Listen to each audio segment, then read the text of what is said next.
ഉദ്യോഗസ്ഥൻ ജ്ഞാനേഷ് കുമാർ പുതിയ മുഖ്യ തെരഞ്ഞെടുപ്പ് കമ്മീഷൻ.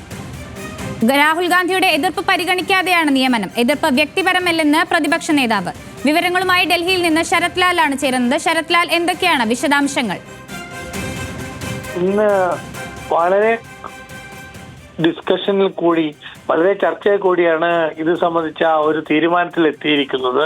കാരണം പ്രധാനമന്ത്രി, ആഭ്യന്തരമന്ത്രി, അതുപോലെ തന്നെ നിയമമന്ത്രി, പ്രതിപക്ഷ നേതാവ് ഇവരെ കൂടിയ ഒരു ചർച്ചയിലാണ് ഇത് സംബന്ധിച്ച ഒരു തീരുമാനത്തിലെത്തിയിരിക്കുന്നത്. എന്നാൽ പ്രതിപക്ഷ നേതാവും കോൺഗ്രസും സുപ്രീം കോടതിയുടെ ഒരു വിധിയുള്ളത് കൊണ്ട്, അല്ല സുപ്രീം കോടതി ഇക്കാര്യത്തിൽ കേസ് പരിഗണിക്കുന്നുള്ളതുകൊണ്ടും ഇക്കാര്യത്തിൽ 42 മണിക്കൂർ മാറ്റിവെക്കണമെന്ന് ആവശ്യപ്പെടുകയും, എന്നാൽ ഇക്കാര്യത്തിൽ പ്രധാനമന്ത്രി തയ്യാറാകാത്ത അവസ്ഥയാണ് ഇപ്പോൾ ഉണ്ടായിരിക്കുന്നത്. ഏതായാലും ജ്ഞാനേഷ് കുമാർ കേരള കാഡർ IAS ഉദ്യോഗസ്ഥന് മുഖ്യ തെരഞ്ഞെടുപ്പ് കമ്മീഷനാവാനുള്ള എല്ലാ സാധ്യതയും ഉരുത്തിരിഞ്ഞിരിക്കുകയാണ്. എന്നാൽ ഇദ്ദേഹത്തിന്റെ നിയമനം സുപ്രീം കോടതിയുടെ അംഗീകാരത്തിന് അനുസൃതമായിരിക്കും എന്നും പ്രധാനമന്ത്രി വ്യക്തമാക്കിയിട്ടുണ്ട്. എന്തായാലും ഗണേഷ് കുമാർ കേരള കാഡർ IAS ഉദ്യോഗസ്ഥനാണ്. അദ്ദേഹം കഴിഞ്ഞ 2 വർഷമായി തെരഞ്ഞെടുപ്പ് കമ്മീഷൻ അംഗമാണ്. ഈ 2 വർഷം കൂടി അദ്ദേഹം തെരഞ്ഞെടുപ്പ് കമ്മീഷന്റെ മുഖ്യ തെരഞ്ഞെടുപ്പ് കമ്മീഷനായിരിക്കും. അദ്ദേഹത്തിനെ സംബന്ധിച്ചിടത്തോളം അദ്ദേഹത്തിന്റെ കീഴിലായിരിക്കും കേരളമടക്കമുള്ള 6 നിയമസഭാ തെരഞ്ഞെടുപ്പുകൾ നടക്കുക, കേരള വെസ്റ്റ് ബംഗാൾ അടക്കമുള്ള.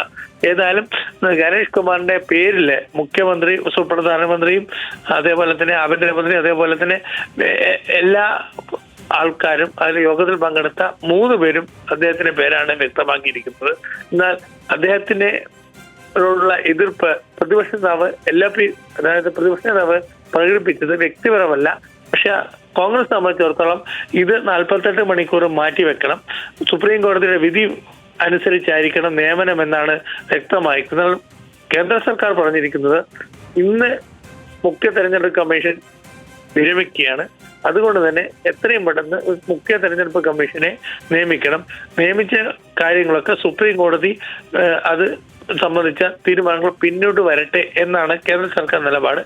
ഏതായാലും കേരളം സംബന്ധിച്ചിടത്തോളം ആദ്യമായിട്ടാണ് കേരള കാഡറായ ഒരു ഉദ്യോഗസ്ഥൻ കേരളത്തിൽ നിരവധി, അതായത് 22 വർഷത്തോളം കേരളത്തിൽ ചുമതല വഹിച്ച ഒരു വ്യക്തി തെരഞ്ഞെടുപ്പ് കമ്മീഷനാണ്. അദ്ദേഹത്തിന്റെ ചുമതലയിൽ തന്നെ കേരളത്തിലെ നിയമസഭാ തെരഞ്ഞെടുപ്പ് 2007 നടക്കുമെന്ന് നമുക്കിപ്പോൾ പറയാൻ കഴിയും. ഇതാണ് ഏറ്റവും കൂടുതൽ നമുക്ക് പറയാൻ പറ്റുന്ന ഒരു അവസ്ഥ. ശരത് ലാലാണ് ഡൽഹിയിൽ നിന്ന് വിശദാംശങ്ങൾ നൽകിയത്.